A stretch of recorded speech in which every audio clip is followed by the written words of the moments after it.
This book has been germinating for a long time. In the late 1990s, I wrote a few articles pointing toward it about American politics morphing into show business and baby boomers trying to stay forever young, about untrue conspiracy theories being mainstreamed and the explosion of talk radio as it became more and more about the host's wild opinions. In 1999, I published a novel about a TV producer who created two groundbreaking shows: a police drama in which the fictional characters interact with real police arresting real criminals, and a news program featuring scenes of the anchors' private lives. But the ideas and arguments really started crystallizing in 2004 and 2005. First, President George W. Bush's political mastermind Karl Rove introduced the remarkable phrase reality-based community. People in the reality-based community, he told a reporter, believe that solutions emerge from judicious study of discernible reality. That's not the way the world really works anymore. He said it with a sense of humor, but he was also deadly serious. A year later, the Colbert Report went on the air. In the first few minutes of his first episode, Stephen Colbert, playing his right-wing populist character, performed a feature called The Word, in which he riffed on a phrase. Truthiness, he said. Now, I'm sure some of the word police, the wordinistas over at Webster's, are going to say, hey, that's not a word. Well, anybody who knows me knows that I'm no fan of dictionaries or reference books.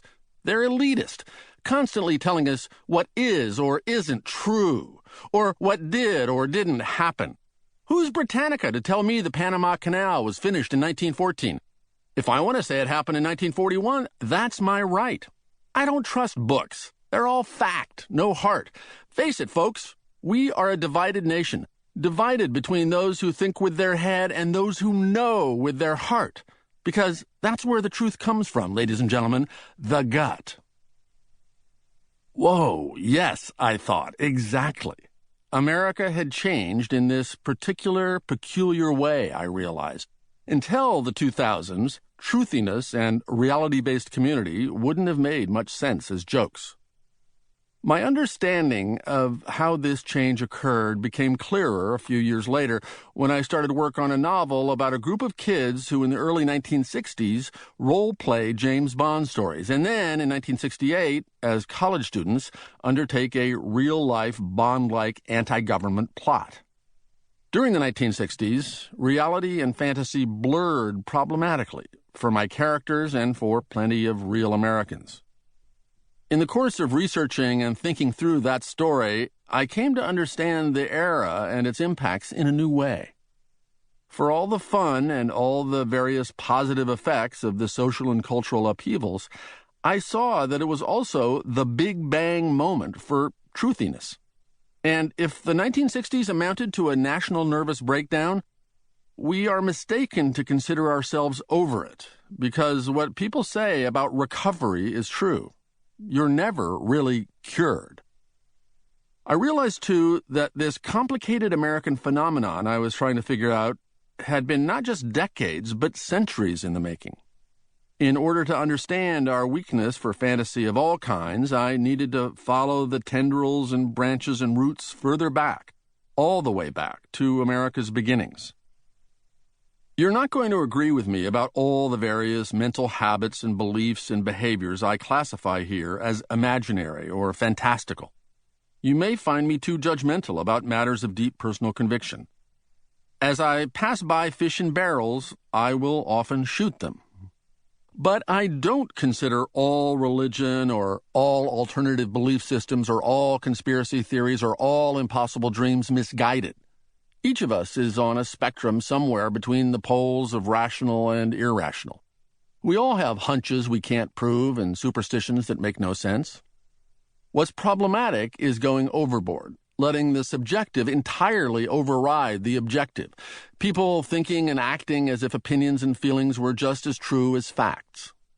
The American experiment, the original embodiment of the great Enlightenment idea of intellectual freedom, every individual free to believe anything she wishes, has metastasized out of control. From the start, our ultra-individualism was attached to epic dreams, sometimes epic fantasies. every American one of God's chosen people building a custom-made utopia, each of us free to reinvent himself by imagination and will. In America, those more exciting parts of the Enlightenment idea have swamped the sober, rational, empirical parts. Little by little for centuries, then more and faster during the last half-century, Americans have given ourselves over to all kinds of magical thinking, anything-goes relativism, and belief in fanciful explanation, small and large fantasies that console or thrill or terrify us. And most of us haven't realized how far-reaching our strange new normal has become. The cliché would be the frog in the gradually warming pot, oblivious to its doom until too late. Footnote. In real life, frogs jump out before the water gets too hot. In the 19th century experiment that apparently generated the idea, however, a frog was boiled to death, but its brain had been removed beforehand, which was humane and, in the present context, makes the metaphor more apt. Much more than the other 1 billion or 2 people in the rich world, we Americans really believe in the supernatural and miraculous, in Satan on earth now, reports of recent trips to and from heaven, and a several thousand-year-old story of life's instantaneous creation several thousand years ago. At the turn of the millennium, our financial industry fantasized that risky debt was no longer risky. So many tens of millions of Americans fantasized that they could live like rich people, given our fantasy that real estate would always and only increase in value. We believe the government and its co-conspirators are hiding all sorts of monstrous truths from us concerning assassinations, extraterrestrials, the genesis of AIDS, the 9/11 attacks, the dangers of vaccines, and so much more. We stockpile guns because we fantasize about our pioneer past, or in anticipation of imaginary shootouts with thugs and terrorists.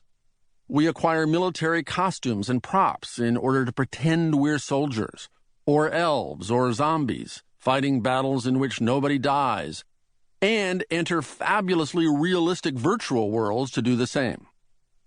And that was all before we became familiar with the terms post-factual and post-truth, before we elected a president with an astoundingly open mind about conspiracy theories, what's true and what's false, the nature of reality.